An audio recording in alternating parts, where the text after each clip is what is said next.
Le Ballon d'Or est une arnaque. Salut à tous et bienvenue sur la chaîne. Aujourd'hui on va parler du Ballon d'Or puisque hier le Ballon d'Or a été officiellement donné et on a donc eu la liste des 30 joueurs dans l'ordre pour le Ballon d'Or 2018 et on a donc eu la nomination de Luka Modric qui a terminé premier de ce Ballon d'Or, suivi de Cristiano Ronaldo et troisième de Antoine Griezmann. Alors dans cette vidéo je ne vais pas forcément revenir sur ce classement précisément, c'est pas vraiment le but de la vidéo de débattre sur ce classement, mais plutôt de débattre en général de ce Ballon d'Or qui pour moi, comme je disais dans l'intro, est une sorte d'arnaque même si le mot est un peu fort. Mais on va quand même regarder un peu plus de près ce classement pour le Ballon d'Or 2018 avec donc par exemple on peut avoir Mbappé qui est 4ème, mais si on descend un peu plus on a par exemple Raphaël Varane qui est 7ème avec 121 points alors que Luka Modric a atteint 553 points, ce qui est largement au-dessus du deuxième Cristiano Ronaldo qui a 476 points. Et par exemple les derniers sont Loris et Isco qui ont au total 0 points. Donc même en regardant juste rapidement, on peut voir que ce classement est pas forcément très logique. Par exemple Raphaël Varane est seulement 7ème. Après pour moi que Luka Modric ait gagné, bon, oui, pourquoi pas, après je suis pas 100% d'accord, mais finalement c'est pas forcément ça qui me dérange le plus, ou même que ce soit un français ou pas, ça je m'en fous. Même Griezmann pour moi il devait être dans les 3 premiers, il était dans les 3 premiers, donc pour moi c'est bon, mais par exemple voilà, il y a des joueurs comme voilà, N'Golo Kanté est 11ème, on a des joueurs comme Edinson Cavani qui sont seulement 22ème alors qu'il a fini meilleur buteur du championnat l'an dernier. Enfin bon, le classement est pas forcément très logique, puis de toute façon comment tu veux classer 30 joueurs qui sont de tous les postes dans un ordre, enfin je veux dire bon voilà même toi si tu le fais tout seul tu vas hésiter puisque tu te dis ouais mais lui du coup si on regarde ça machin, donc déjà de ce point de vue là c'est assez illogique. Mais regardons d'abord comment fonctionne ce vote. Alors, déjà le vote jusqu'en 2009, donc le classement a été établi par un panel international de journalistes, c'est-à-dire que c'était tous les journalistes, c'était que des journalistes qui votaient, donc plein de journalistes internationaux, des grands groupes je pense de chaque pays qui votaient, ce qui a déjà un peu plus de sens.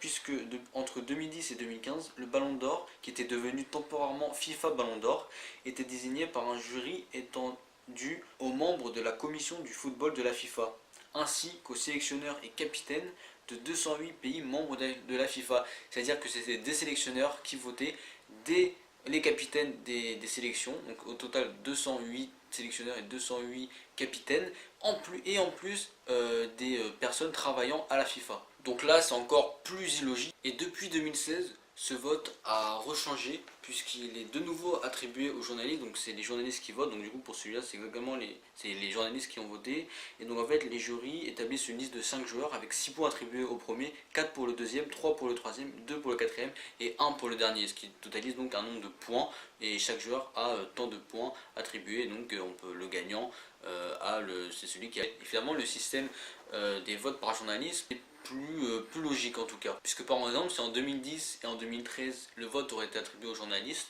on sait tous que ça aurait été Schneider qui aurait gagné en 2010 et que ça aurait été Ribéry qui aurait gagné en 2013.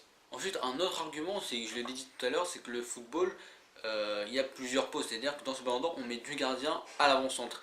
Et ce qui est aussi, enfin, vraiment comparer un défenseur à un attaquant, ça va être quand même difficile. Tu vas pas te dire, bah Varane, il est moins fort que Luka Modric. Enfin, je veux dire, ça n'a aucun sens. Après, tu peux dire à son poste, peut-être que c'est pas forcément le meilleur défenseur et que Luka Modric c'est le meilleur milieu de terrain. Ça, ok, on peut dire ça. Mais comparer deux joueurs comme ça paraît également très difficile. Bon, après, l'autre argument qu'on va dire, c'est que le football est un sport collectif et que cette récompense est une récompense individuelle. Donc, oui, bien sûr, parce que. Du coup on voit même que ça faut, enfin on sait pas trop, bon après les médias cherchent un peu l'embrouille, par exemple que Mbappé et Griezmann quand ils se rassemblaient ils étaient en guerre pour le Ballon d'Or et tout ça, du coup le collectif machin et tout, c'est vrai que du coup le joueur pense encore plus à lui alors que normalement c'est un sport collectif et du coup tu penses à gagner avec ton club, avec ton équipe. Et puis aussi une dernière remarque que moi je trouve, c'est que le Ballon d'Or du coup est donné sur l'année 2018, c'est-à-dire une année qui comporte du coup 2 saisons, alors qu'on sait bien qu'une saison c'est sur 2 années civiles, et du coup je trouve ça aussi un peu illogique, même si je pense que les votants se basent quand même sur la saison civile, en tout cas fait, moi j'ai l'impression qu'ils se basent vraiment sur les 6 derniers mois, c'est-à-dire les gros matchs de Ligue des Champions et s'il y a la Coupe du Monde ou la Coupe d'Europe. Donc pour moi c'est vraiment ça qui est basé le Ballon d'Or, et justement Modric par exemple qui est premier, il a fait des gros matchs pour les derniers matchs de Ligue des Champions avec le Real et pendant la Coupe du Monde. Alors oui, le ballon d'or est une arnaque, oui, finalement on s'en fout un peu de la cérémonie, de ça d'ailleurs qui y en a même plus. On va pas en parler des heures d'ailleurs de ce classement, on va pas en débattre, enfin, clairement moi ça m'intéresse pas. Mais bon, quand même, ce ballon d'or c'est quand même mythique, les plus grands joueurs l'ont remporté. Hein, voilà, pour Messi, Ronaldo, on retient tous qu'ils ont quand même 5 ballons d'or, ce qui est énorme, Zidane, Ronaldo, Ronaldinho, ils l'ont tous eu. Mais, un autre mais qui revient finalement, c'est que finalement de très grands joueurs ne l'ont pas eu, et quand on pense à Buffon ou même des joueurs qui l'auraient mérité comme Schneider que je donnais en exemple en 2010, d'autres joueurs, je sais pas, Pirlo, enfin plein de joueurs ne l'ont pas eu non plus. En même temps, c'est que chaque année. Et pareil, en général, c'était souvent des attaquants, des buteurs, ceux qui marquaient 40, 50 buts dans la saison, qui marquaient les esprits. Même si là, du coup, Modric, il marque pas énormément de buts, mais c'est quand même un milieu offensif. Et on a rarement vu des défenseurs, sauf en 2006, avec Cannavaro. Voilà, c'est la fin de cette vidéo sur le ballon d'or.